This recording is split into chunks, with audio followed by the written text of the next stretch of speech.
Bonsoir, bienvenue à tous dans votre grand dossier consacré ce soir à ce qui ressemble bien à un avertissement de Donald Trump à Vladimir Poutine. Le déplacement hier furtif du chef de la CIA à Moscou a surpris tout le monde. Le patron des renseignements américains y a rencontré ses homologues russes avant de repartir aussitôt. Que se sont dit les espions? Pourquoi la CIA à Moscou? Est-ce vraiment un avertissement lancé à Vladimir Poutine? On vous détaillera ensemble ce que l'on sait ce soir de cette rencontre qui pose question. En attendant, le Kremlin se montre plus que jamais menaçant. Alors que l'économie russe souffre de plus en plus des frappes ukrainiennes, Vladimir Poutine serait prêt à tester son nouveau missile nucléaire Bourevestnik, surnommé le Tchernobyl volant par les Occidentaux. Pourquoi maintenant? Est-ce une nouvelle menace pour les Européens?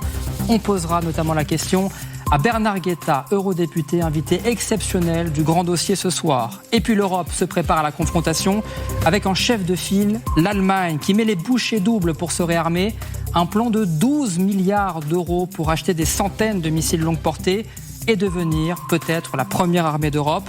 Ce qui pose forcément la question, et nous la France? Voilà pour le programme. Mais d'abord, écoutons le porte-parole du Kremlin ce matin, Dmitri Peskov, qui confirmait la venue du chef de la CIA à Moscou hier. Tout ce que je peux vous dire, c'est qu'il n'y a pas eu de contact par l'intermédiaire des services secrets.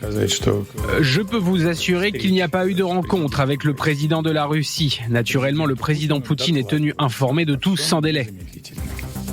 Je présente mes invités pour ce grand dossier ce soir. Le colonel Pierre de Jong, bonsoir. Consultant géopolitique et défense, LCI. Je suis ravi de vous retrouver, auteur de ce livre Out of Africa aux éditions Mareuil. Elisabeth Shepard-Selam est également avec nous. Bonsoir Elisabeth. Bonsoir. Ravi de vous retrouver. Je rappelle que vous êtes maîtresse de conférence Université de Tours, spécialiste défense et sécurité et franco-américaine. C'est toujours très important de le signaler. Lucas Manger est également avec nous. Bonsoir. Bonsoir. C'est grand reporter, spécialiste des questions internationales. Et puis Bernard Guetta et puis Claire Cambier est avec nous, journaliste international LCI. Bernard Guetta nous rejoindra juste après. Bonsoir Claire. On va d'abord commencer avec vous Claire, parce que avant d'évoquer cette visite hier surprise du chef de la CIA à Moscou, on va revenir pour bien prendre le contexte de ces derniers événements sur ce qui s'est passé cette nuit encore sur le front entre l'Ukraine et la Russie, avec ces dernières frappes ukrainiennes sur le territoire russe. Une nouvelle fois, Kiev a visé des raffineries, des usines de l'Amazon russe, comme on l'appelle maintenant, l'entreprise Wildberries. Plus que jamais, l'Ukraine s'attaque à l'économie russe. Et les effets, justement, se font justement ressentir. Claire, on va voir avec vous, justement, avec d'abord, vous allez nous expliquer avec ces images à la pluie, ces nouvelles frappes contre ce géant du e-commerce en Russie. Oui, une image d'ailleurs impressionnante, un attaque de drone survenue cette nuit dans un centre de logistique de Wildberries à Kotovsk. On est à environ 500 km au sud-est de Moscou. Attaque massive, il y a 13 drones qui ont été interceptés, 3 qui ont réussi à atteindre leur cible. L'incendie n'était toujours pas éteint ce matin. Vous allez voir quelques images. Les frappes contre les centres logistiques de Wildberries, ils ont débuté le 18 juillet. Et en un peu plus d'un mois, ce sont 24 sites qui ont déjà été touchés partout dans le pays. De la banlieue de Moscou au sud à Krasnodar, de Saint-Pétersbourg à Yekaterinbourg.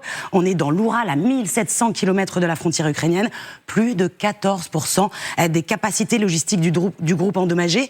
Et Wildberries, c'est pas la seule cible d'e-commerce des Ukrainiens ces derniers jours. C'était plutôt le concurrent Ozon qui était visé pendant 3 nuits de suite. C'est l'autre mastodonte de l'e-commerce russe. L'objectif affiché par les Ukrainiens, c'est de gêner la logistique militaire. Zelensky accuse la Russie d'utiliser ses entreprises commerciales pour contourner les sanctions, pour approvisionner l'armée russe avec des composants de drones ou par exemple du matériel de navigation qui sont interdits à la vente. Pourquoi c'est si grave aujourd'hui, Claire, pour l'économie russe?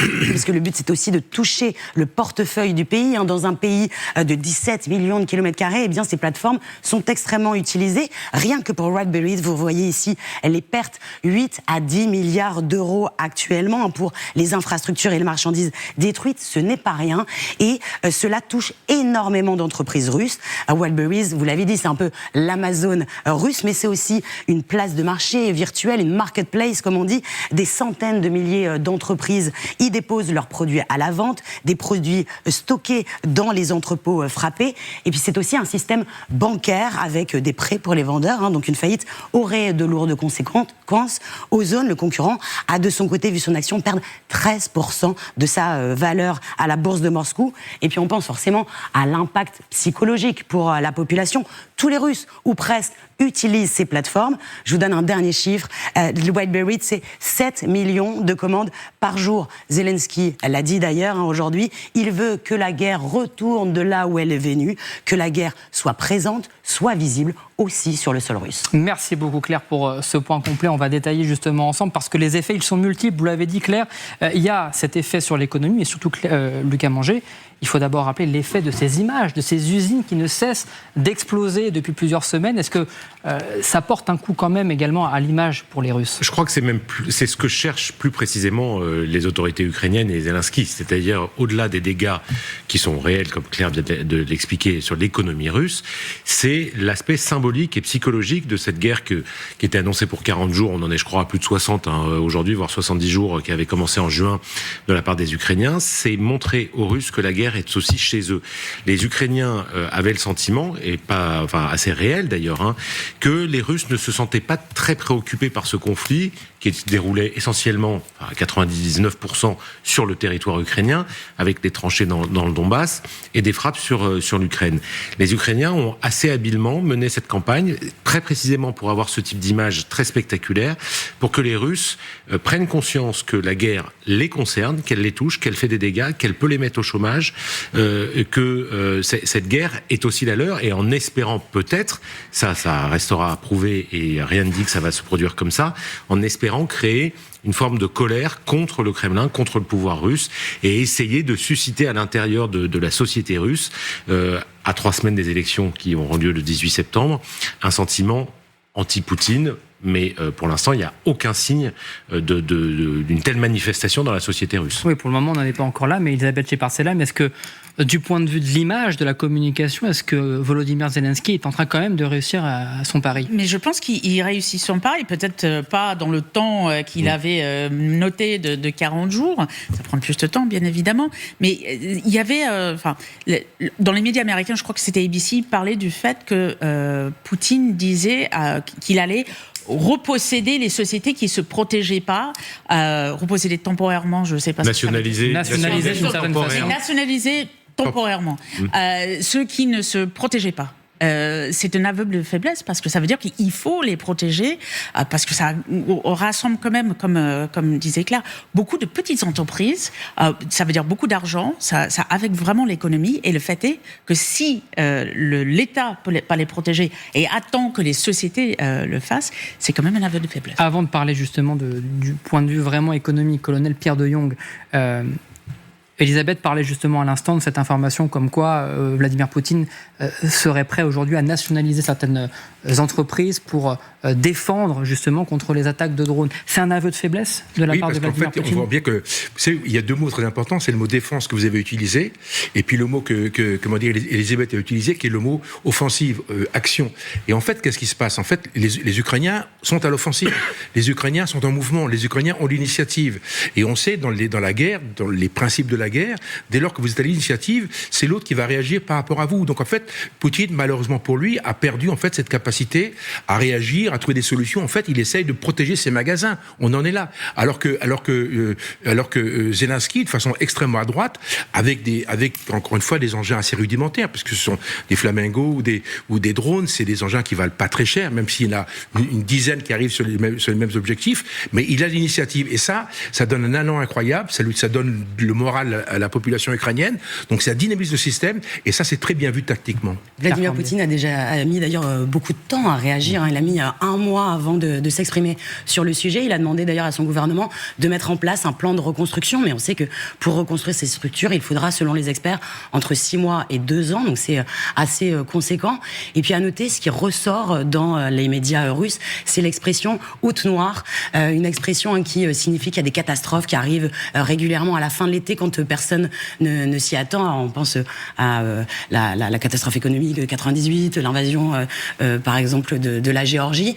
Mais voilà, c'est une expression qui ressort et ça montre aussi qu'il y a un impact sur la population russe aujourd'hui. D'un point de vue économique, parce qu'il y a ces usines de e-commerce russe, il y a également tous les sites énergétiques qui sont frappés par Kiev. On en a vu ces dernières heures, regardez, c'est un complexe pétrochimique qui a été de nouveau visé. Il y a également un complexe gazier cette nuit encore. À quel point cela porte sur l'économie russe aujourd'hui, Lucas Manger? Alors, c'est difficile d'abord de savoir exactement à quel point, comment ça frappe l'économie russe. Ce qui est intéressant dans ces frappes-là, c'est que c'est de la planification que font les Ukrainiens. C'est-à-dire qu'en fait, ils savent, d'abord parce que leurs services de renseignement leur disent, et puis les Russes ne s'en cachent pas, que l'hiver va être terrible.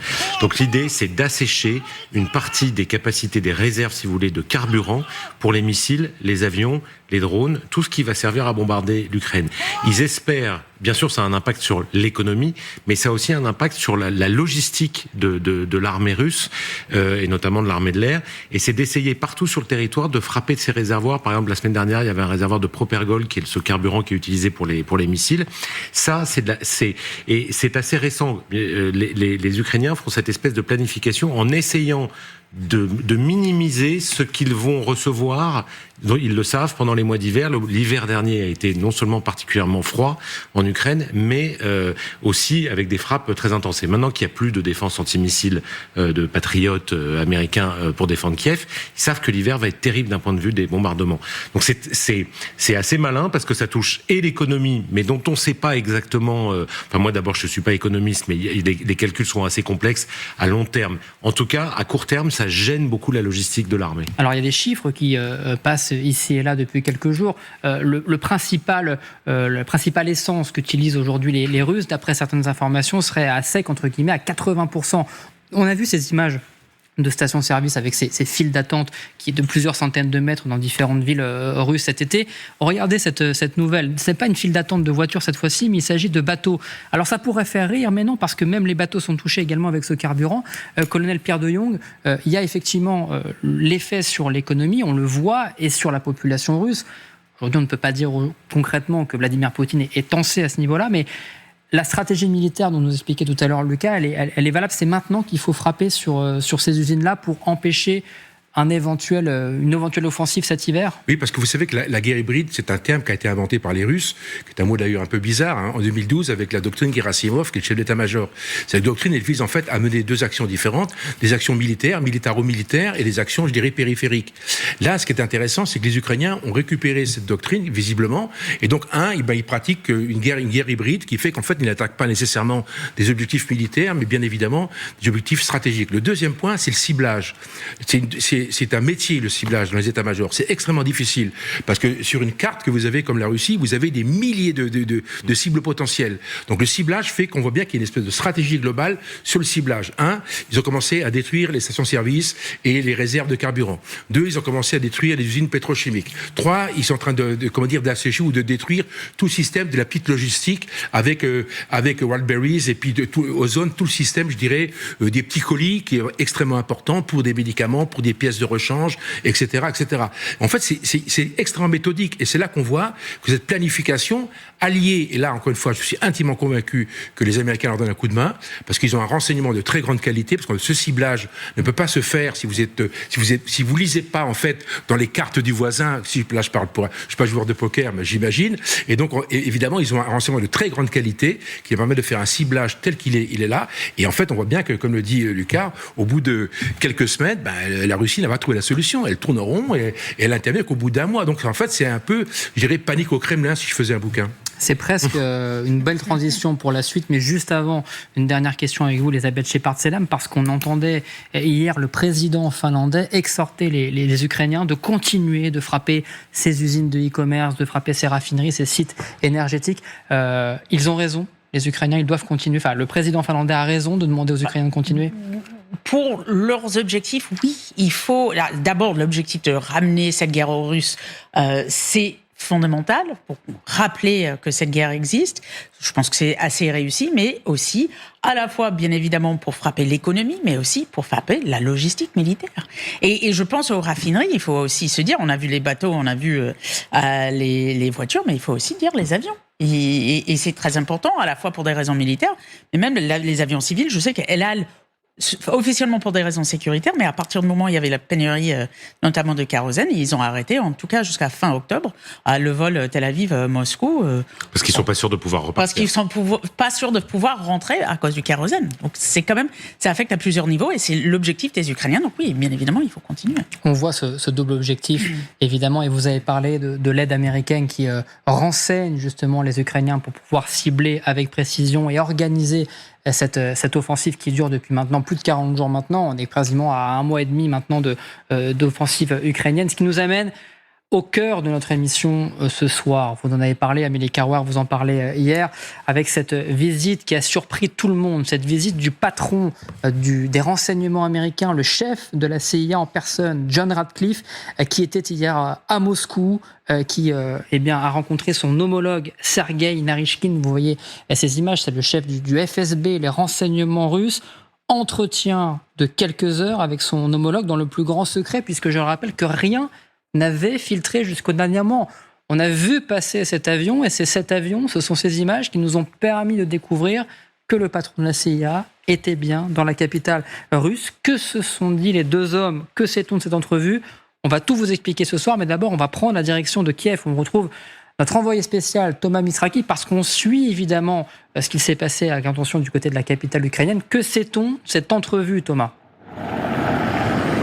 Écoutez, ce qui est sûr, c'est qu'il provoque beaucoup de questions, cette entrevue, sur la façon dont il s'est déroulé. Contrairement à ce que dit Donald Trump ces dernières heures, eh bien, il n'est pas habituel du tout. Ce n'est pas un entretien de demi-routine. Pour preuve, eh bien, le fait que ce soit d'abord la première visite connue du nouveau directeur de la CIA depuis son entrée en fonction depuis le mois de janvier 2025. La première visite d'un directeur de la CIA, première visite connue depuis le mois de novembre 2021. Donc, il y a près de 5 ans. Ce que l'on se demande ici aussi, c'est si John Ratcliffe a pu rencontrer Vladimir Poutine. Non, dit le Kremlin, les deux hommes ne se sont pas rencontrés. C'était une réunion de service, si j'ose dire, sauf que, selon la presse russe, eh bien, le président russe aurait annulé une intervention devant plusieurs centaines de personnes au moment même où le directeur de la CIA était sur le sol russe. Beaucoup de questions aussi concernant eh bien, le moment où tout cela s'est passé. 3 décrets classifiés ont été publiés par Vladimir Poutine. On ne sait pas si ces décrets sont liés à la guerre en Ukraine. Enfin, eh bien, ici, la presse ukrainienne spécule sur les motivations, sur les raisons de cette visite surprise des Américains en Russie. Première hypothèse, menacer les Russes en cas eh bien, de mobilisation générale. Vous savez que c'est ce que craignent les Ukrainiens au mois de septembre. 300 000 hommes, peut-être, disent-ils. Menacer les Russes en cas d'une attaque surprise d'un membre de l'OTAN, ou tout simplement évoquer un transfert de prisonniers entre les États-Unis et la Russie. Il y aurait encore moins d'une dizaine de citoyens américains retenus par Moscou. Merci beaucoup Thomas Misraki, merci également à Vincent Wartner pour les images qui vous accompagnent. On est en ligne avec Raphaël Jérusalemi, bonsoir, ancien officier du renseignement militaire israélien. Avant de parler du fond, parce que Thomas nous avait dit qu'il y a plusieurs hypothèses autour de cette discussion, parlons de la forme. Thomas le disait, c'est la première fois depuis 2021 que le patron de la CIA se rend à Moscou. C'était Bill Burns en 2021, c'est John Ratcliffe aujourd'hui. Raphaël Jérusalemi, ça veut dire quoi quand le chef de la CIA se déplace en personne à Moscou et non pas un diplomate? Alors, tout d'abord, je commencerai par dire que c'est la première fois dont nous sommes au courant que le chef de la CIA se rend à Moscou.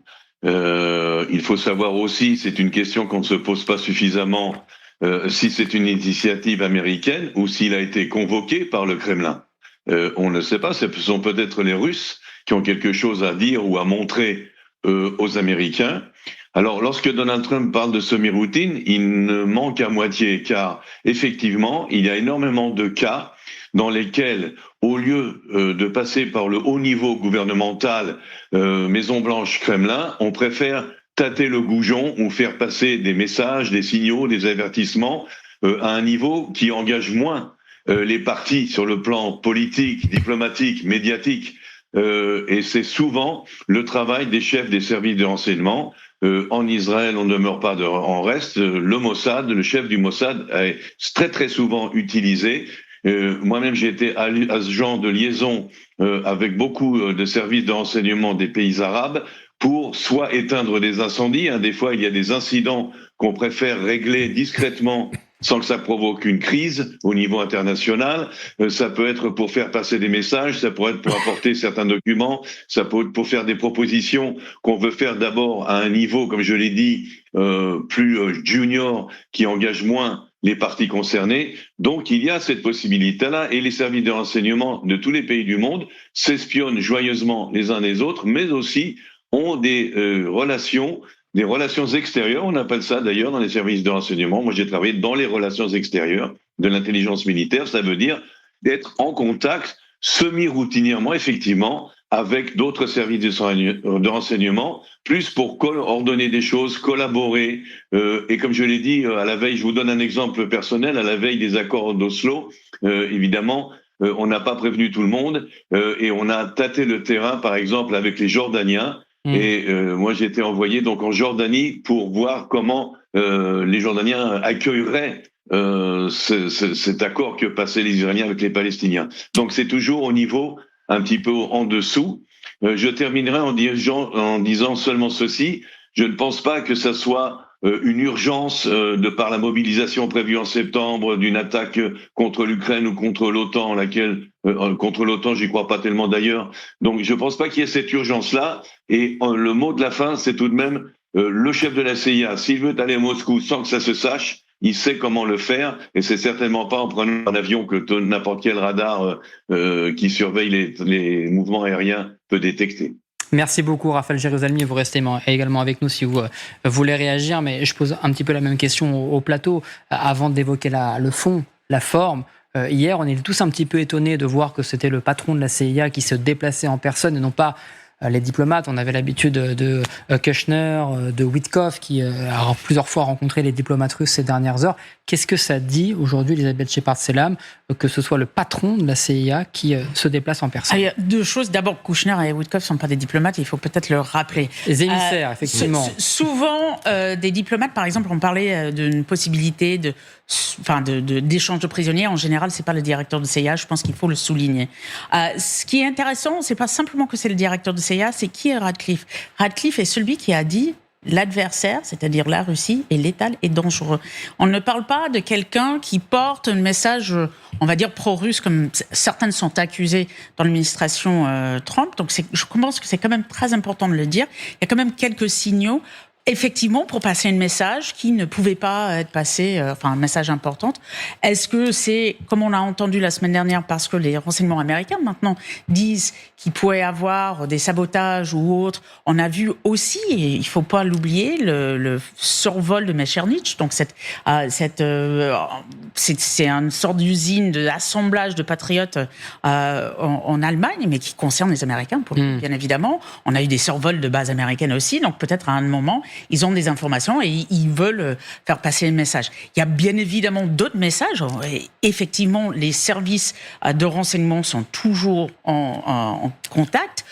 S'il y a, par exemple, je pense à quand c'était l'attentat à Crocus, les Américains avaient prévenu les Russes, même s'ils n'ont pas écouté. Donc, il peut y avoir d'autres choses, y compris sur l'Iran, dont ils ont parlé.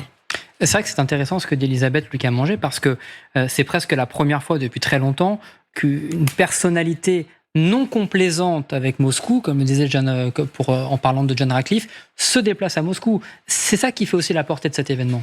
Oui, c'est ça qui est, à mon avis, le plus important, parce que dans le voyage, ce qui est sûr, c'est que c'est un voyage discret, mais que les Américains, ou les Russes, ou les deux, ont voulu à un moment que ça se sache, et qu'ils sachent que c'est sinon, comme le disait Raphaël, on ne l'aurait pas su. Donc il y avait quand même la volonté de faire savoir à un moment que le patron de la CIA était à Moscou. Ce patron de la CIA, c'est vrai qu'il est assez particulier, parce qu'il faut quand même remettre un peu de contexte. Là, quand Trump a repris les commandes de la Maison-Blanche, il a viré toutes les directions de la CIA. C'est-à-dire que tous les spécialistes de la Russie, du Moyen-Orient, tous ceux qui n'étaient pas dans la case loyauté, puisque c'est la seule qui compte. Lui est un peu entre les deux. C'est-à-dire Radcliffe est très malin. Il est une des voix qui est écouté à la Maison-Blanche, de ce qu'on sait, dans les conseils de défense. Il est relativement critique. Il n'est en tout cas pas du tout dans la ligne de la famille Trump. Il s'est tenu très intelligemment à l'écart de ce que font Kushner et Witkoff, c'est-à-dire il ne s'est pas rendu en tout cas pas de manière visible ou pas de manière officielle, il ne s'est pas rendu dans ces voyages-là pour ne pas être associé à cette espèce de diplomatie parallèle. Lui, c'est un vrai spécialiste du renseignement. C'est pas, contrairement à certains patrons de la CIA qui avaient été nommés par Trump, c'est quelqu'un qui vient du monde du renseignement, et c'est un politique, mais il a dirigé des commissions sur le renseignement, donc il est trumpiste, mais respecté par un certain nombre de directeurs de la CIA. Après, il n'a pas le calibre qu'avait son prédécesseur William Burns.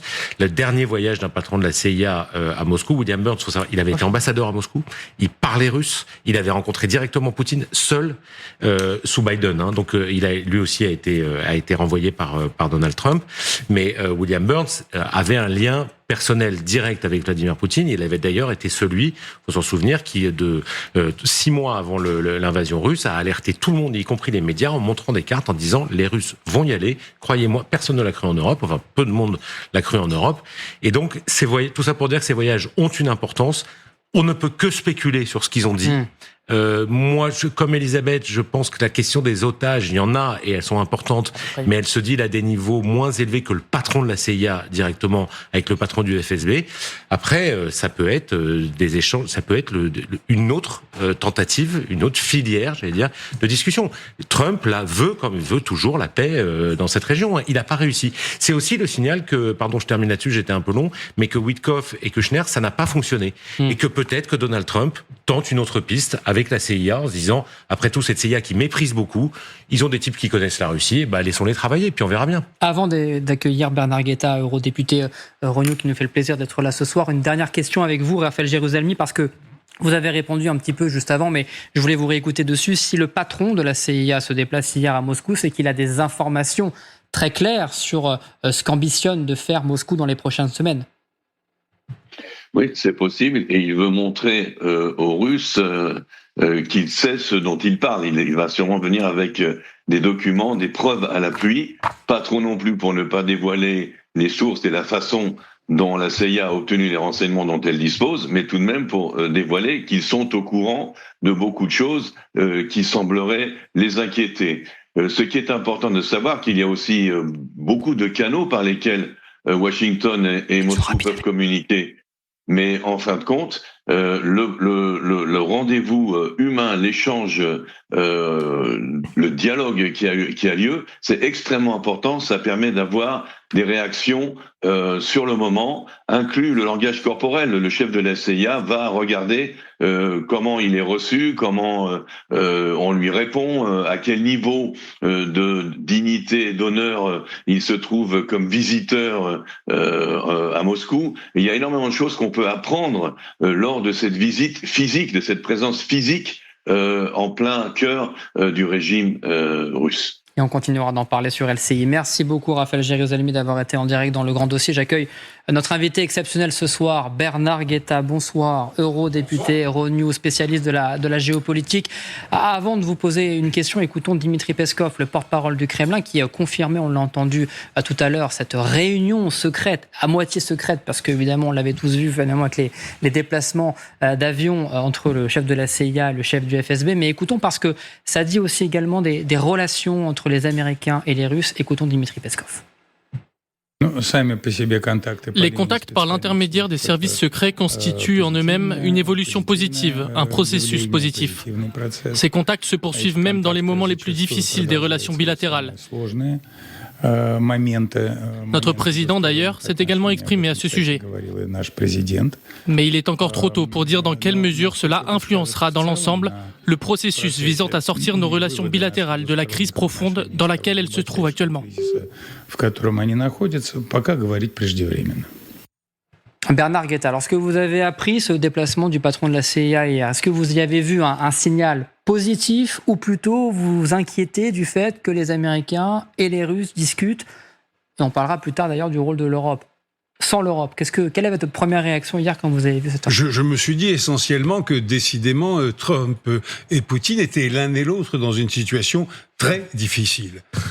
Monsieur Trump, évidemment, nous le savons tous, est en difficulté parce qu'il n'arrive pas à gagner la partie en Iran. Je ne dis pas qu'il n'y arrivera pas un jour, mais pour l'instant, il n'y arrive pas. Poutine est en difficulté parce qu'il n'arrive pas, c'est le moins qu'on puisse dire, à gagner la partie en Ukraine. Et entre deux hommes en difficulté, entre lesquels les affinités sont grandes, on le sait depuis de nombreuses années, il n'est pas véritablement surprenant qu'ils essayent de trouver un terrain d'accord. Et c'est là qu'on peut commencer à s'inquiéter. Parce qu'un terrain d'accord sur le dos de qui et dans quelles conditions? Et là, il y a beaucoup d'hypothèses. Mais ça ne vous rassure pas que ce soit un profil comme John Ratcliffe, qui, on l'a dit, n'est pas forcément très complaisant avec les Russes par rapport à Witkoff, on l'a vu, ou les déclarations éventuelles de Kushner, le fait que ce soit un profil comme ça très identifié?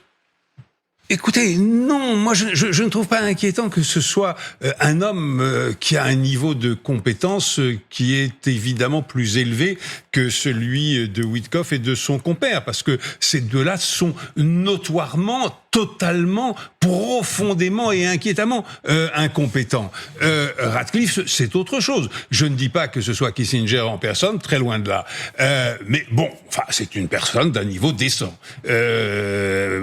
Tellement décent qu'il appelle la Maison-Blanche tout de même à se méfier un tout petit peu de M. Poutine. Alors rentrons dans le fond de cette discussion. Évidemment, on sait très peu de choses, mais on va essayer d'écouter les analystes ici et là parce que certaines choses sont quand même ressorties depuis 24 heures.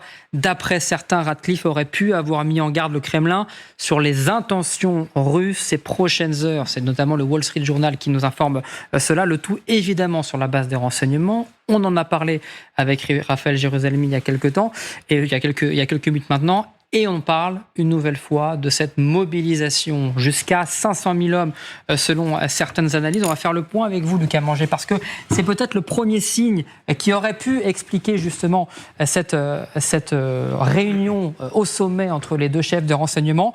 Le Kremlin, lui, de son côté, dément toute mobilisation à venir. Pourtant, il y a des indices très concrets. Il y a des indices, effectivement, qui viennent essentiellement des Ukrainiens, du renseignement militaire ukrainien, mais dont on sait qu'il est aussi très appuyé par le renseignement militaire américain et qui surveille de très près ce qui se passe, ce qu'on voit là, près de Kaliningrad. En fait, avant même le déclenchement de l'opération en Ukraine, il faut se souvenir que les Russes avaient décidé que toute cette zone-là, la zone qui est frontière avec les pays baltes, était leur priorité en termes militaires. Et Kaliningrad en fait partie, c'est une exclave russe, on le voit là, qui est entre la Lituanie et la Pologne.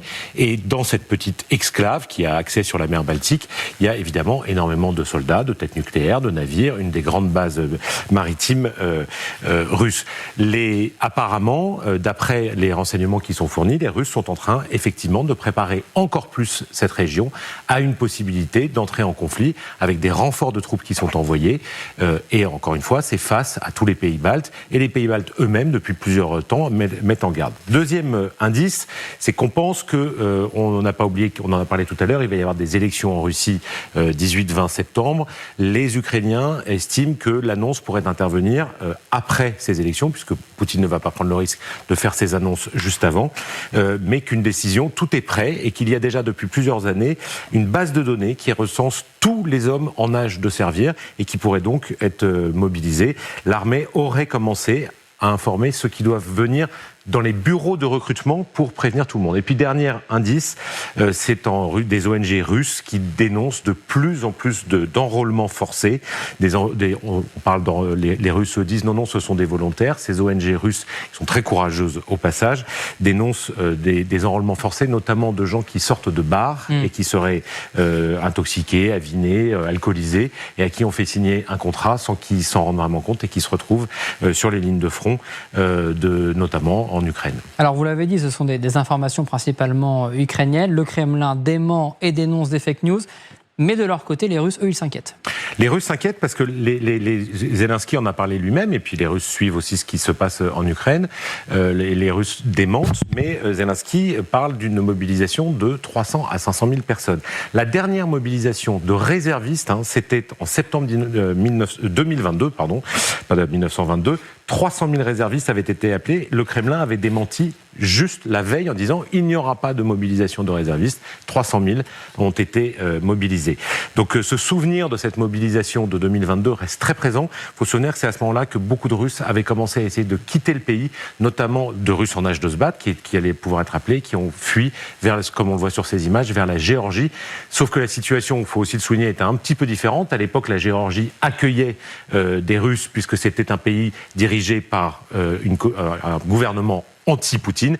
Aujourd'hui, c'est un gouvernement pro-russe. Et donc, les Russes ne sont pas forcément immédiatement accueillis et ont peur même d'être dénoncés par les nouvelles autorités géorgiennes.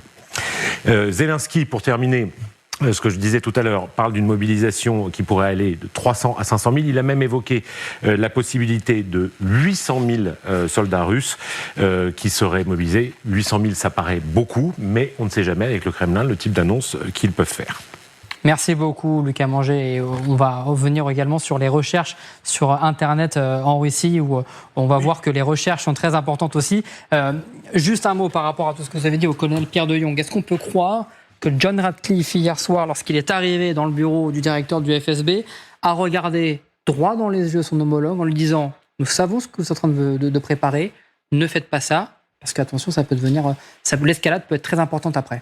Les Russes, en fait, ont deux world changers, ont deux atouts dans leurs mains. Le premier, on le verra tout à l'heure, c'est la partie missile, puisque les Russes ont toujours travaillé cette partie balistique, depuis toujours, ils n'ont jamais cessé de travailler sur l'hypervélocité, etc. Et le deuxième, c'est leur population, ils ont 50 millions d'habitants, donc ils ont une possibilité, encore une fois, de faire une mobilisation même partielle, de quelques centaines de milliers d'hommes, tel qu'on vient de le dire là. Pourquoi ça change les choses? Parce que, s'ils les mettent sur le front, alors ça fait un carnage, évidemment, mais c'est sûr que dans un rapport de force sur le terrain, si vous avez 3 contre 1, 2 contre 1 ou 5 contre 1, celui qui a 1, il finit par reculer naturellement, mécaniquement. Ça, c'est le premier point. Donc ça, c'est un problème pour les Ukrainiens. Ça va les obliger potentiellement à modifier en fait la loi qui, pour l'instant, fait que l'armée ukrainienne ne recrute que des soldats qui ont un âge supérieur à 25 ans. Donc ça va peut-être obliger Zelensky à prendre une mesure extrêmement, je dirais, mal perçue par la population ukrainienne, j'imagine, en tout cas par les parents, c'est en fait de descendre à 22, 23, 24 ans pour avoir le volume nécessaire pour compenser cette montée en puissance. Ça, Poutine le sait très bien, et ça, c'est très, très perturbant dans un pays qui est déjà amoindri, parce qu'on considère que une grande partie de la population, je dirais, ukrainienne, est partie. On parle de 30 ou 35 millions d'habitants, donc il y a au moins 10 ou 15 millions d'Ukrainiens qui sont partis. Donc ça, c'est un vrai jeu, et c'est vrai qu'il n'est pas impensable que Ratcliffe, pour répondre à votre question, ait mis en éveil ou ait prévenu les services de renseignement russes en leur disant écoutez, ne montez pas cette offensive, mais on sait ce que ça vaut. Ils l'ont fait en 2021, ça a été nul et on a vu, puisque les Russes ont lancé leur offensive avec que 300 000 hommes. Donc encore une fois, c'est une manière de dire aux Russes on sait ce que vous faites. Attention, on peut réagir, on peut faire quelque chose, mais en tout cas, on sait ce que vous faites. Donc, on verra maintenant, ça fait partie des hypothèses, telles que ça a été évoqué tout à l'heure. Il y a toute une série d'hypothèses, on verra plus tard ce qui s'est dit. Bernard Guetta, est-ce qu'aujourd'hui, vous remarquez que tous les signes portent à croire que cette mobilisation, alors 300 000, 500 000, 800 000, ce sont des chiffres très conséquents, elle va arriver, c'est la seule solution pour Vladimir Poutine pour remporter cette guerre. La seule solution en politique, ça n'existe pas. Il y a toujours d'autres solutions, mais il est vrai que la situation sur le front est extraordinairement difficile pour Poutine. Les troupes ukrainiennes ne sont évidemment pas à la veille de marcher sur Moscou. On n'est pas du tout dans cette hypothèse-là. Mais néanmoins, la durée et l'impasse dans laquelle se trouve l'armée russe est extraordinairement gênante pour Poutine, politiquement. Bon, il va remporter ces élections parce que Poutine remporte par définition les élections, il a tous les moyens de le faire, donc on n'a pas à s'inquiéter pour lui. Mais en revanche, le prestige, l'autorité politique de ce président s'amenuise à vue d'œil dans le pays. Ça ne veut pas dire qu'il va tomber, mais son autorité, son prestige s'amenuise. On voit bien que dans les milieux dirigeants russes, aussi bien les milieux économiques que certaines franges du milieu politique, les avertissements, alors naturellement très bien formulés, prudemment, attention, les difficultés économiques, etc., etc. Mais enfin, ça se dit. Or, ce qui se dit aujourd'hui ne se disait pas il y a 3 mois. Mais maintenant, si on en revient à la situation pour Trump, imaginons c'est parce que c'est évidemment une possibilité, qu'il y ait une offensive russe massive lancée à la fin du mois, ou d'ici la fin du mois. Ça veut dire qu'au moment des élections de mi-mandat aux États-Unis, Trump serait dans une situation dans laquelle il n'aurait toujours pas gagné en Iran, c'est une possibilité, où Poutine lancerait une offensive massive contre l'Ukraine sans que Trump ne réagisse, où les difficultés économiques aux États-Unis continueraient à s'accentuer, on le sait, l'inflation, l'inquiétude économique aussi bien des consommateurs que des chefs d'entreprise. Écoutez, c'est une situation catastrophique pour Trump. Et donc, qu'il cherche à l'éviter en essayant de proposer un deal à Poutine, rien de surprenant. Encore une fois, quel type de deal ? Je te laisse la main libre ou semi-libre en Ukraine si tu m'aides en Iran, en enlevant tout soutien direct ou indirect aux Iraniens. Oui, c'est une possibilité. C'est une possibilité, elle est inquiétante. Autrement dit, si je prolonge votre propos, John Ratcliffe hier soir aurait pu donner un certain feu vert à Vladimir Poutine pour mobiliser ces centaines de millions. Je dis bien ça. Je dis que la possibilité de ce type de deal existe, bien entendu. Elle existe. Je ne vous dis pas que c'est ça. Personne n'en sait rien. Si quelqu'un vous dit qu'il le sait, c'est un menteur ou un bluffeur. Personne ne sait. Personne n'était sous la table dans ces conversations. Et évidemment que de chaque côté, il y a diverses hypothèses. Donc on ne peut pas dire aujourd'hui, c'est ça. Il se cherche. Il se cherche et il cherche la possibilité d'un deal parce que l'un et l'autre auraient besoin d'un deal. Parce que Poutine aurait vraiment besoin de pouvoir dire, vous voyez, je marque des points en Ukraine, et Trump aurait vraiment besoin de pouvoir dire, vous voyez, je marque des points en Iran. Voilà. Il y a toutes les raisons de s'inquiéter. Claire Cambier, vous vouliez réagir sur ce deal potentiellement possible. Effectivement, il y a d'un côté Peskov qui a indiqué qu'il était encore trop tôt pour savoir à quoi ça allait mener. Et puis Donald Trump aussi a réagi. Il a indiqué qu'en tout cas, il n'était pas question d'Iran, qu'il n'était pas question des menaces russes sur l'OTAN, mais il a indiqué qu'il souhaitait la paix en Ukraine et qu'il verrait où cet entretien mènerait. Je voulais juste revenir sur la solution unique, cette mobilisation comme solution unique pour Poutine. Si les objectifs de Poutine restent inchangés, effectivement, c'est sa seule solution. Aujourd'hui, selon le Centre d'études stratégiques internationales, qui est basé aux États-Unis, il y a 30 000 pertes côté russe chaque mois sur le front. Alors, on parle de soldats tués et aussi blessés, mais qui ne peuvent plus combattre. Et le recrutement est bien en deçà aujourd'hui, malgré les salaires mirobolants, d'où d'ailleurs ces recrutements forcés dont Lucas Manger parlait. Qu'on voit aussi d'ailleurs un côté ukrainien, il faut le reconnaître. Et vous savez, madame, ce que vous dites est malheureusement tout à fait exact. Vraiment, tout à fait exact. Mais d'un autre côté, pour Poutine aujourd'hui, un ordre de mobilisation générale, mais mon Dieu, politiquement, c'est extraordinairement risqué. Même en 2022, c'était exactement. Exactement. C'est extraordinairement risqué. C'est-à-dire que s'il se lance là-dedans, c'est véritablement qu'il n'a plus du tout d'autres possibilités, raison de plus pour ne pas être surpris qu'il y ait des discussions de ce niveau aujourd'hui entre Russes et Américains, et raison de plus pour s'en inquiéter encore une fois. Colonel Pierre de Jong, juste avant de vous donner la parole, écoutons Sergueï Lavrov, le ministre des Affaires étrangères russe, qui lui a réagi sur ces rumeurs autour de cette mobilisation. Il les dément, mais quand même il y a un mais. Écoutez. La plupart de nos concitoyens comprennent pourquoi nous nous battons. Et on dirait bien qu'ils souhaitent, comme certains le disent, que tout revienne à la normale au plus vite, pour ne plus avoir peur des drones. Mais cela reviendrait à laisser le régime nazi au pouvoir. Nous refusons le cessez-le-feu car on renforcerait les métastases nazies. Elles se développeraient. Ce serait une trahison de ce qu'ont accompli nos grands-pères et nos arrière-grands-pères en vainquant le nazisme. Colonel Pierre de Hugon, on a déjà les pièces du puzzle avec presque la justification d'une éventuelle mobilisation. Le bouton est prêt à être appuyé. Oui, mais pour faire quoi? Le problème, encore une fois, quand vous mobilisez 300 ou 500 000 hommes, c'est des chiffres qu'ont avancé les Ukrainiens. Le problème, ces soldats ne seront pas sur le front avant plusieurs semaines, voire plusieurs mois. On va laisser passer l'hiver. Donc très logiquement, on peut considérer qu'il y a une espèce de stabilisation du front, comme ça s'est passé tous les hivers, parce que ça va être compliqué et ces hommes vont être préparés. Après, qu'est-ce qu'on en fait? Vous avez une partie qui va compenser les pertes qu'ils ont sur le front. Par contre, ce qui est très, très embêtant pour les Ukrainiens, c'est dès lors que vous avez une force, une masse disponible, vous pouvez la concentrer. Vous savez, c'est la théorie du Schwerpunkt des Allemands dans les Ardennes. Ils l'ont fait 2 fois. C'est qu'à un moment donné, en fait, il faut avoir un rapport de force favorable. Et qu'est-ce qu'on fait? Il faut avoir un maximum de molécules humaines sur un terrain le plus petit possible. Donc, à un moment donné, vous mettez un rapport de force favorable pendant un temps donné, à un endroit donné. C'est ça, la guerre. Et en fait, l'art du chef, c'est de faire ça. Quand vous avez 300 000 hommes disponibles, ils vont pas les répartir sur 1000 kilomètres de long. Ça, c'est un fantasme, je dirais, de bureaucrate. Le problème, ils vont les concentrer. À Kramatorsk. Sur Kramatorsk. Probablement. Pour faire et là, tomber ils vont mettre, je sais pas, alors, vous savez, c'est la percée d'Avranches. Ouais. La percée d'Avranches, les Allemands, les blocs, il y a 2 Panzerdivisions, une Panzerdivision, en tout cas la Panzerlehr qui bloque l'avancée des Américains. Ils font reculer, les Américains font reculer les forces, ils bombardent. Là, c'est 2000 avions qui arrivent. Hein. À cette époque-là, on mettait 2000 avions.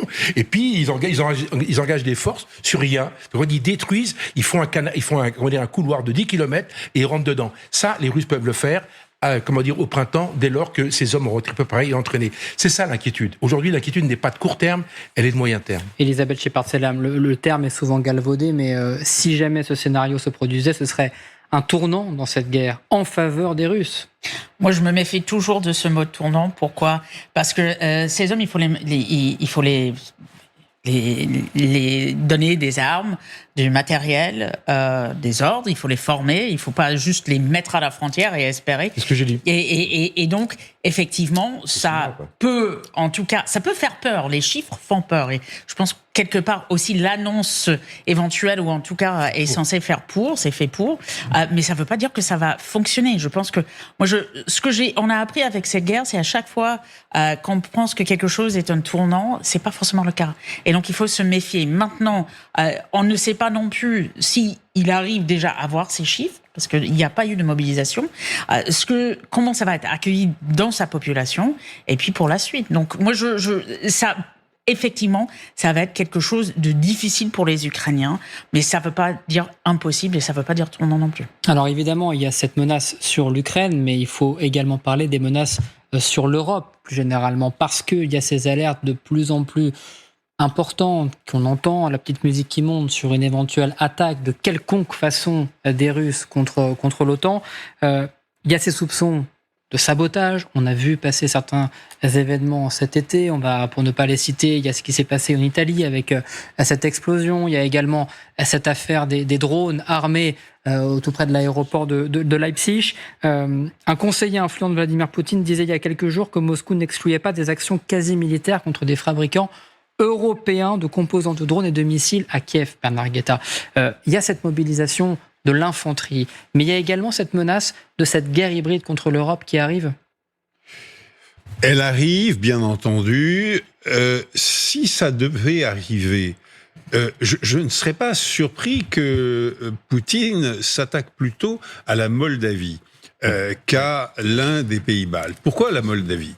Parce que la Moldavie ne fait pas partie de l'Alliance Atlantique, de l'OTAN si vous préférez. La Moldavie ne fait pas partie de l'Union européenne. C'est un pays qui est très proche de l'Alliance Atlantique, qui est encore plus proche de l'Union européenne, qui est soutenu par tous les Européens, moins par les Américains, mais quand même. Mais c'est un pays qui n'a pratiquement pas d'armée, c'est un tout petit pays, c'est un pays dont pratiquement un quart du territoire est sous contrôle d'éléments absolument pro-russes et revendiqués comme tels, c'est-à-dire que c'est un pays qui est d'ores et déjà territorialement et même administrativement divisé, très faible, très très faible. Or, si les Russes allaient, je ne dirais même pas attaquer la Moldavie, mais pardonnez-moi le mot, mais chatouiller la Moldavie. C'est-à-dire ? Vous savez, les petites incursions, mais non, c'est une erreur, on recule, on revient le lendemain, on organise un truc un peu louche, etc. Je crains que l'on entende très vite à Washington que la Moldavie ne fait pas partie de l'Alliance Atlantique, que c'est donc un problème européen, et que les Européens se trouvent dans la situation de devoir décider s'ils défendent et comment et jusqu'à quel degré la Moldavie immédiatement. C'est une situation compliquée. À mon avis, enfin, même pas à mon avis, il est évident que tous les états-majors planchent là-dessus depuis des mois et qu'il y a des hypothèses qui sont prêtes, mais ce serait une situation difficile et ce serait une situation encore plus difficile. Si à ce moment-là, et là, colonel, je vous pose la question, vous disiez laissez passer l'hiver pour les Russes, mais il y a une autre hypothèse possible. C'est au contraire ne pas attendre l'hiver. C'est-à-dire attaquer avant l'hiver et attaquer à la fois de Kaliningrad, l'exclave, j'adore votre mot, l'exclave russe en territoire occidental en vérité, et sur les côtes de la mer Baltique, attaquer à partir de là, attaquer peut-être, on ne sait pas, à partir du Bélarus, si Loukachenko accepte, et puis forcer sur le front actuel. C'est-à-dire que les Russes pourraient chatouiller la Moldavie, attaquer à partir du nord-est, augmenter la pression au sud, et pendant ce temps-là, et ça c'est le pire, véritablement écraser les civils, les villes ukrainiennes, sous des obus, des missiles contre lesquels, aujourd'hui, malheureusement, l'Ukraine n'a pas les moyens de se défendre. C'est un scénario assez inquiétant que nous décrivons. Oui, c'est un peu la guerre totale vers laquelle Poutine peut penser à ce genre de conflit. D'autant qu'en Moldavie, un petit point en plus, c'est la Transnistrie qui est occupée par les Russes. Au début, vous avez 1500 soldats russes déjà présents. Alors, c'est pas une masse importante, mais vous mettez 1500 soldats bien formés, bien préparés, d'autant que je sais que c'est de l'infanterie de marine, donc ils sont automatiquement bien préparés. donc, ce que je veux dire, c'est qu'il y a des forces. Et si on veut chatouiller, c'est ce que vous dites fort justement, si on veut les chatouiller, il n'y a pas besoin d'avoir 3000 hommes, il suffit d'avoir quelques des escarmouches, etc. Donc c'est pas impensable que pour distraire les activités qui auront lieu massivement sur l'Ukraine, il y ait des opérations effectivement sur Kaliningrad, sur le couloir de le corridor de Suwałki, et évidemment sur la Moldavie. C'est ça on peut craindre. Oui, allez-y. On peut craindre que Poutine se laisse séduire par ce genre d'hypothèse. Oui. Mais en même temps, souvenons-nous de l'offensive, du début de cette guerre. Poutine était persuadé, et la vérité, les trois quarts du monde aussi, étaient persuadés que les Russes allaient y arriver en 3 jours. Et ils seraient à Kiev en 3 jours. Or là, malgré tous ces éléments, c'est un scénario catastrophe que je viens de vous décrire encore une fois, ce n'est qu'un scénario. C'est une analyse, ce n'est pas du tout une certitude, heureusement. Mais même dans un scénario aussi catastrophique, il n'est pas du tout prouvé que les défenses ukrainiennes s'effondrent assez vite pour que Poutine puisse dire, eh bien voilà, nous avons remporté la guerre contre, comme il dit si délicieusement, les nazis. Vous avez parlé de la Moldavie, qui pourrait en quelque sorte être un talon d'Achille, entre guillemets, des Européens. Il y a un deuxième talon d'Achille, parce que les analystes le nomment ainsi, c'est cette petite esclave, pour reprendre les mots de Lucas Manger, Kaliningrad, et surtout ce corridor de Suwałki. Vous le voyez, c'est ce qui sépare Kaliningrad de la Biélorussie, autrement dit 2 alliés, la Russie et la Biélorussie.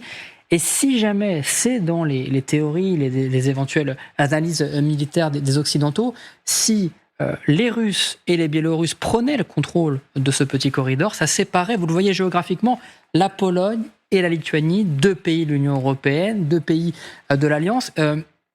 C'est ça le risque aujourd'hui, Elisabeth Shepard-Sellam. Aujourd'hui, l'Europe, elle a 2 talons. On parlait de la Moldavie, je parlais de celui-là, mais il y en a un deuxième qui apparaît aussi. Alors, on parle beaucoup des pays baltes, et les pays baltes sont très inquiets, il faut le dire, mais on est beaucoup plus préparés. Pourquoi ? Parce que, d'abord, ils font partie de l'OTAN et de l'Union européenne, donc on a les brigades multinationales qui sont sur place, on a les Allemands qui sont sur place, il y a beaucoup, je pense à différentes alliances aussi avec les Britanniques, avec les pays scandinaves, parce que les pays baltes savent qu'ils sont en première ligne de mire. La grande différence avec la Moldavie, c'est que la Moldavie n'est pas dedans. Donc demain, ils essaient par le corridor de Suwałki, il y aura une réponse par les Polonais, par l'OTAN, ce qu'il n'y aura pas en Moldavie avec peut-être cette rajout dont Bernard Guetta a parlé, c'est-à-dire vous avez déjà beaucoup, on va dire, de pro-russes dans la société et des enjeux que vous n'avez pas dans les pays baltes. La majorité ne sont pas pro-russes, même quand ils sont russophones, c'est pas le cas. Donc, vous n'avez pas le soutien, par exemple, de ceux qui pourraient, sur place, déjà contribuer, peut-être, avec aussi, c'est quand même plus petit que les pays baltes, ce qui est quand même assez important, mais sans l'OTAN qui est déjà sur place. Vous savez, aux dernières élections, les Moldaves ont donné la majorité à une candidate qui est aujourd'hui la présidente, qui est absolument pro-européenne. Oui, mais quelle serait l'attitude de l'Union européenne? Là, je m'adresse aux députés. Je ne suis pas président de... Non, je sais bien.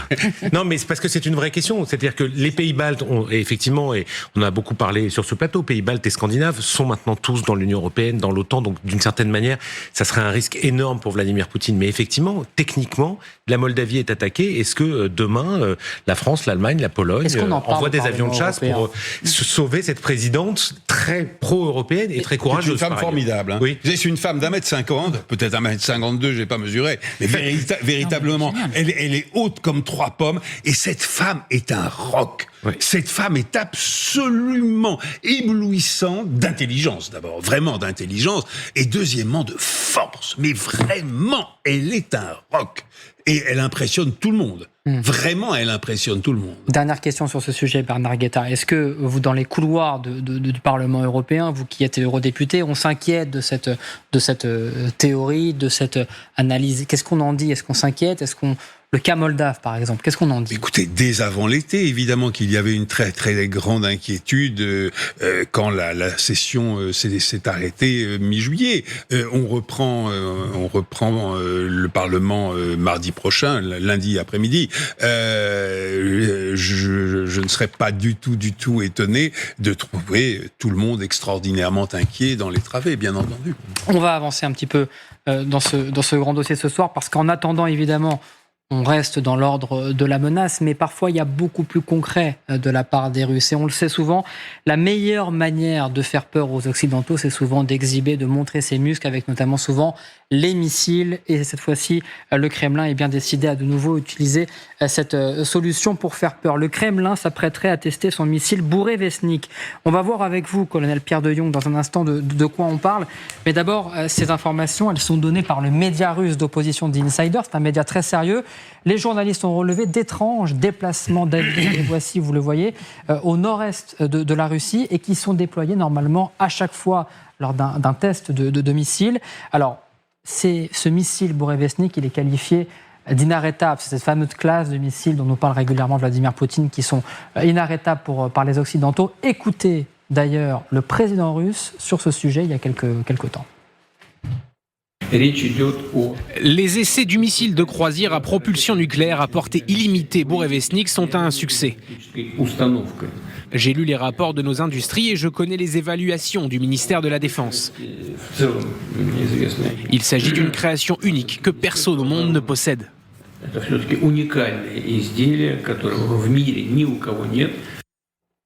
Alors, on va faire un point concret avec vous, colonel Pierre de Jong.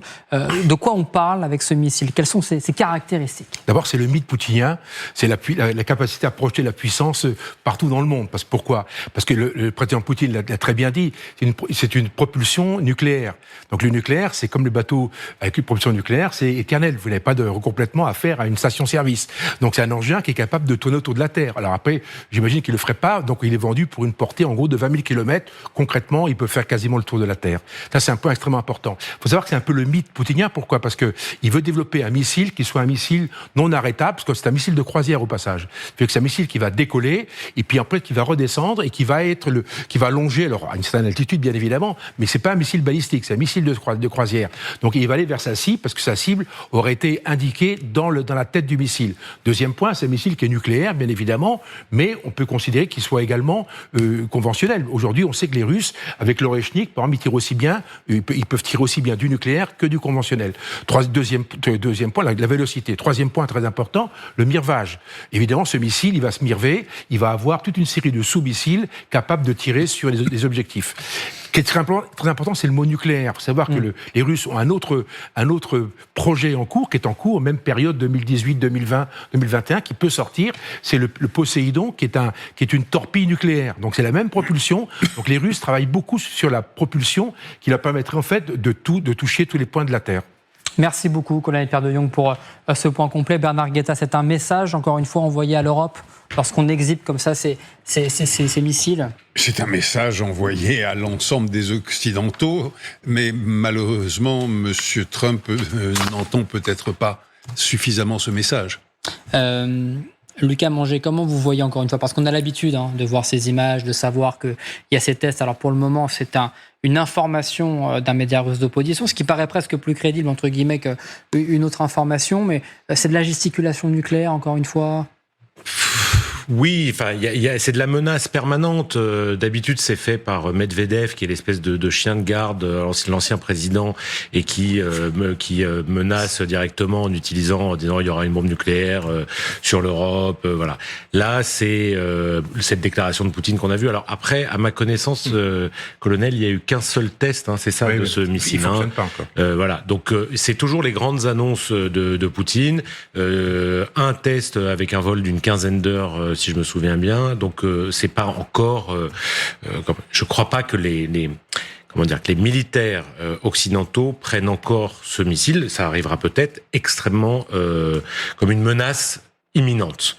En revanche, ça veut dire, c'est tout ça, c'est ce dont on parlait, et ça fait partie de l'ensemble de la panoplie des menaces utilisables. Ça va de la guerre informationnelle à laisser entendre qu'ils vont prendre l'Estonie ou la Moldavie. Ça fait partie de la panoplie qu'utilise à merveille le Kremlin pour nous faire peur. Et effectivement, faut quand même le prendre très au sérieux. C'est pas parce que, comme disait Staline, même les paranoïaques ont des ennemis. Donc il faut faire attention. Il faut le prendre au sérieux, Elisabeth Shepard-Salam. Je pense qu'il faut toujours prendre au sérieux. Il faut jamais sous-estimer ce type de régime. Maintenant, effectivement, une fois, un seul test, on sait comment l'Oreshnik n'a pas eu que des victoires et des réussites. Et on sait bien évidemment que ce soit les Russes, les Iraniens, à quel point ils aiment beaucoup ce type de régime, brandir leurs missiles. Maintenant, ça ne veut pas dire qu'ils ne sont pas dangereux, avec ou sans ce missile en particulier. Il y aurait eu une quinzaine de tests au total, mais beaucoup d'échecs. Ouais. On se souvient notamment de l'explosion qui était survenue au moment du tir en 2019. Un seul essai qui aurait réussi en octobre 2025. On a vu Vladimir Poutine en parler avec une quinzaine d'heures, mais on n'a pas vraiment eu les preuves que ce soit effectivement le cas. Et puis on peut aussi souligner qu'il y avait beaucoup de chercheurs qui s'étaient inquiétés de ce missile, puisque en volant, alors on appelle le Tchernobyl volant, mais a priori, pendant le vol, il rejetterait aussi des résidus radioactifs, et donc du coup, ça serait dangereux au-delà de la cible. Alors on l'a vu, un message pour l'Europe, pour le monde entier, parce que 20 000 km de portée, on peut toucher toutes les cibles, mais on l'a vu, l'Europe est dans la ligne de mire de Vladimir Poutine. Et forcément, cette question ce soir, la réponse, quelle réponse pour nous les Européens? Eh bien, le salut viendra peut-être de l'Allemagne. Berlin prévoit d'investir 12 milliards d'euros dans les prochaines années pour la constitution d'un nouvel arsenal destiné à dissuader la Russie. À ce niveau, c'est quasiment du jamais vu outre-Rhin. Et il est question notamment de missiles longue portée. On va refaire le point avec vous, colonel Pierre de Jong.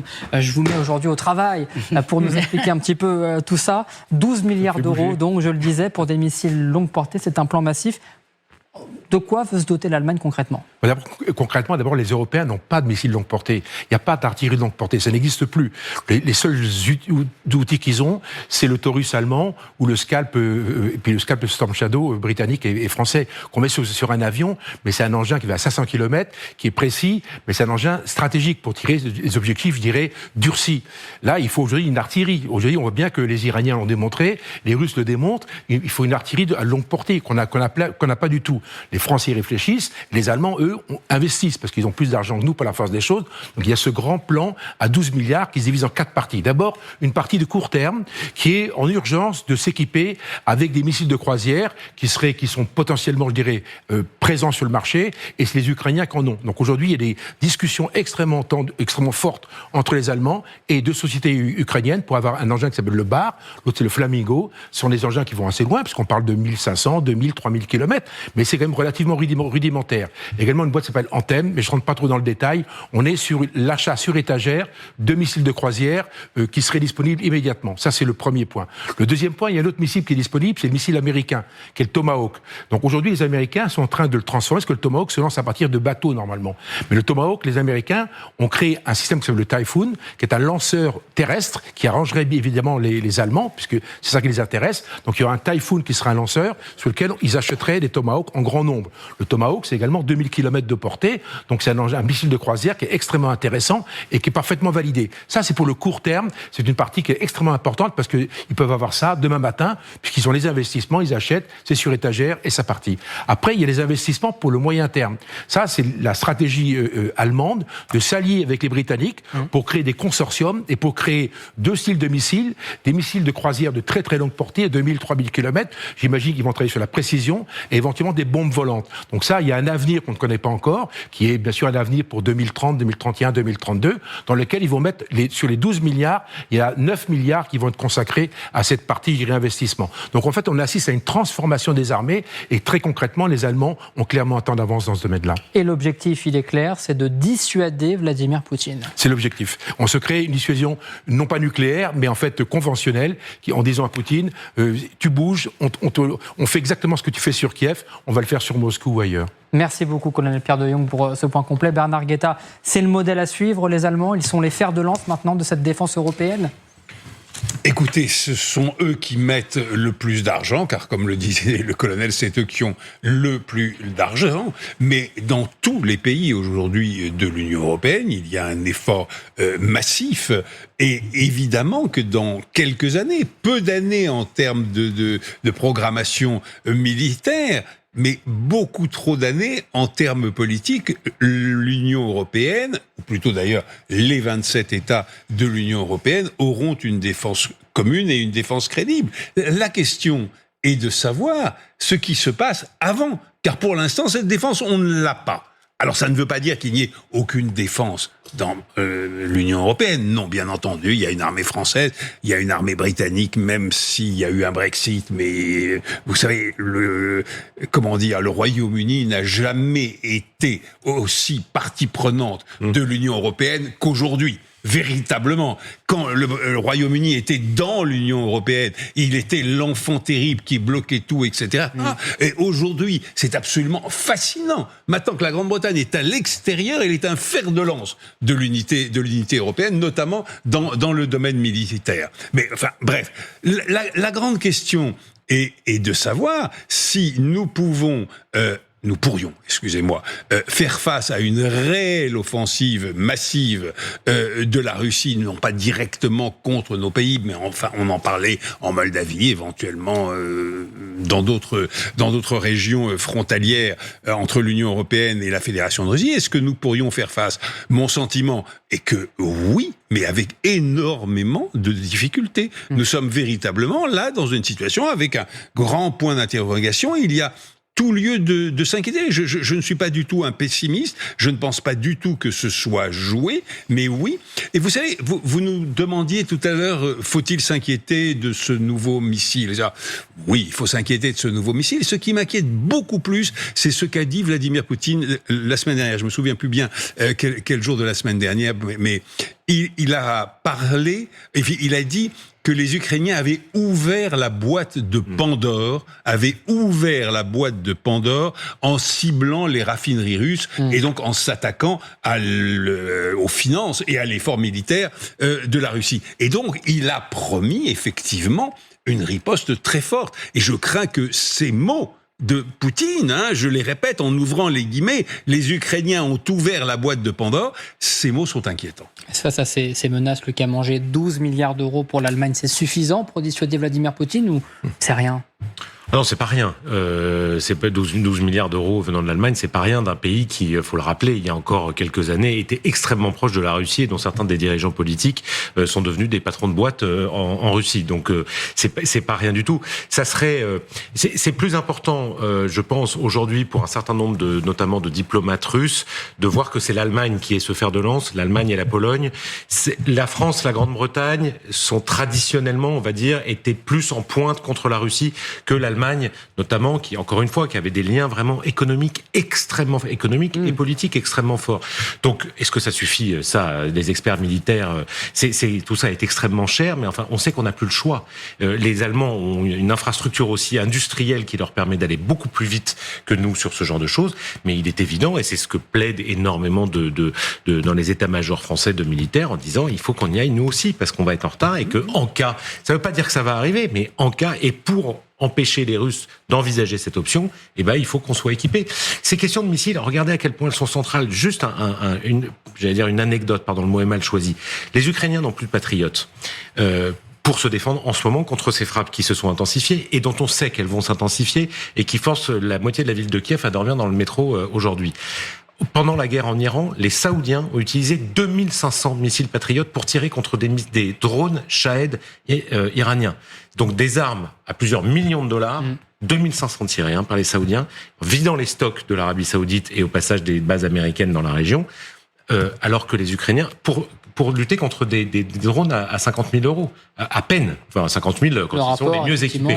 Le rapport est complètement délirant. Donc c'est-à-dire que ces missiles aujourd'hui sont une manière de nous protéger, pas contre des petits drones, surtout pas, mais contre effectivement un jour le risque d'une attaque majeure. Elisabeth. Je suis d'accord avec Lucas, sauf que qu'est-ce qu'ils font les Allemands ?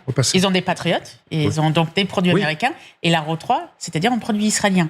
Si on veut être totalement autonome, et là on parle de défense européenne, il faut aussi que les Allemands, moi je peux que saluer dépenser plus, mais dépenser plus en quoi ? On parlait de Tomahawk. Ça serait bien de dépenser plus en matériel européen. Oui. Matériel européen, parce que... Il n'existe pas encore. Non, c'est ça. Non, mais il y a du matériel français, on pourrait parler par exemple du santé, qui est produit dans une petite quantité, en tout cas pour aider les Ukrainiens avec les drones.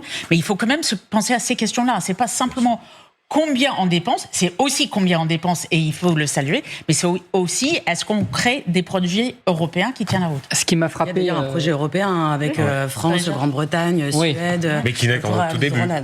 Qui est tout début. Mais ce qui m'a frappé ce qui m'a frappé dans l'analyse du colonel Pierre de Jong tout à l'heure, lorsqu'il nous expliquait ce plan massif de l'Allemagne, c'est que ce sont des partenariats avec les Britanniques, les Américains avec le Tomahawk et les Français dans tout ça. C'est le problème, ce que je voulais évoquer avec vous, le problème, c'est que les Français ne sont pas dans la boucle. Depuis l'affaire du SCAF, qui était l'avion du futur qu'on devait faire avec les Allemands, c'est terminé. Le char du futur, c'est terminé. Donc on voit les grands programmes significatifs européens n'existent plus. En tout cas, entre les principales puissances européennes, ils n'existent pas. Donc c'est le cœur du problème. C'est qu'aujourd'hui, on est un peu décroché. Et c'est vrai que les Allemands jouent leur propre carte. Parce que 12 milliards, c'est que pour la partie missile. Il faut savoir qu'ils ont mis 100 milliards sur leur défense l'année dernière, ce qui est colossal. Ils sont en train de doubler le budget de la défense. Nous, on a un budget de la défense que j'évalue autour de 60 milliards d'euros par an. Les Allemands sont à 120 milliards d'euros par an. Donc ils ont doublé, sachant que nous, dans notre budget, il faut compter les 20% ou les 15% pour le nucléaire et la partie des porte-avions qu'on est les seuls à avoir. Donc on a en gros 20-25% du budget consacré à des choses qui ne sont pas du tout allemandes. Ça, c'est le premier point. Le deuxième point, c'est que vous parlez d'armée européenne intégrée, c'est presque impossible. Non, j'ai pas parlé d'armée, j'ai parlé de défense. Oui, mais ce que je veux dire, c'est qu'il faut créer un outil commun industriel pour faire des économies, parce qu'il faut que tout le monde s'achète les uns les autres, premier point. Mais le deuxième point, il faut aller très vite dans une espèce d'armée européenne. Alors encore une fois, moi je crois à une armée otanienne, mais pas une armée européenne. En fait, l'OTAN, c'est pas une armée. L'OTAN, c'est la juxtaposition de 32 armées différentes. Simplement, il y a le problème de l'intégration. Moi, je connais bien la brigade franco-allemande, par exemple, que j'ai visitée il y a encore quelques semaines. C'est un désastre. Ce truc existe depuis 30 ans, mais c'est terrifiant, c'est un astre mort, c'est terrible. Pourquoi ? Parce qu'il y a deux armées qui sont l'une à côté de l'autre, qui vivent ensemble, ils s'entendent bien, c'est pas le problème. Mais il n'y a aucune fonctionnalité. Vous avez une armée allemande qui a ses propres règles, les Français ont leurs propres règles, il n'y a pas de fonctionnalité. Donc c'est un outil politique, c'est pas un outil de guerre. Le problème, c'est que Poutine nous impose un tempo. Et aujourd'hui, ce tempo, il faut qu'on le prenne en compte. On ne peut pas rêver à une armée qui aura lieu dans 2050. C'est maintenant. Donc on voit déjà qu'on parle de 2030, c'est dans 3 ans, dans 4 ans, c'est extrêmement court. Donc on est dans une dynamique qui nous oblige à aller vite. Et c'est pour ça que les Allemands larguent les amarres. Parce que notre endettement nous interdit d'être associés à court terme à ce genre d'opération. Donc ils disent les Français viendraient plus tard. En tout cas, nous, on va faire ça avec les Brites et on va faire une opération lourde pour se doter d'une artillerie de longue distance. Le problème, c'est que la guerre aujourd'hui entre l'Ukraine et la Russie a démontré que, contrairement à ce qu'on pensait, il y a des combats de l'infanterie sur le terrain, mais il y a une guerre dans la profondeur qu'on avait complètement écartée, complètement oubliée, qu'on est en train de retrouver. Bernard Guetta. Faisons attention à une chose. Notre principale difficulté avec nos difficultés industrielles avec nos partenaires européens dans le domaine de l'armement, ce n'est pas tellement nos difficultés budgétaires, bien qu'elles soient réelles et extraordinairement sérieuses, que notre souci de préserver nos secrets industriels. Dassault refuse à totalement bloquer la possibilité d'un accord sur l'avion du futur avec les Allemands, en disant mais quoi, non, la technologie, c'est moi qui la domine, les Allemands sont complètement nuls, ils ne l'ont pas dit publiquement, mais je vous assure que ça se disait dans les couloirs. Les Allemands sont complètement nuls, ils n'ont qu'à faire des petits tanks, et nous, on s'occupera des avions. Les Allemands, au bout d'un moment, ont dit, écoutez, maintenant, ça va, ça comme, en bon français. Et ça va, ça comme, ça veut pas dire, pour autant, que les Français soient complètement en dehors des boucles. Loin de là. Les Français ont des accords militaires et les développent, et assez brillamment avec d'autres pays européens. Il y a d'autres accords qui sont sur le feu avec les Allemands. Non. Il y a un développement, mais trop lent, et nous sommes, nous Français, je suis désolé de le constater et de le dire, nous sommes beaucoup trop orgueilleux, brutaux et défenseurs de nos secrets industriels dans les négociations avec nos partenaires. Je suis obligé de vous couper, Bernard Guetta, parce que le temps nous manque. Merci infiniment pour ce mot de la fin. Merci d'avoir animé le grand dossier avec moi. Colonel Pierre Deyon, Claire Cambier, Lucas Manger, Elisabeth Shepard-Selam. Juste avant, vous pouvez évidemment réécouter cette émission en podcast. Chaque semaine, vous voyez le QR code qui s'affiche pour écouter les émissions d'Amélie Carouer, et le week-end également.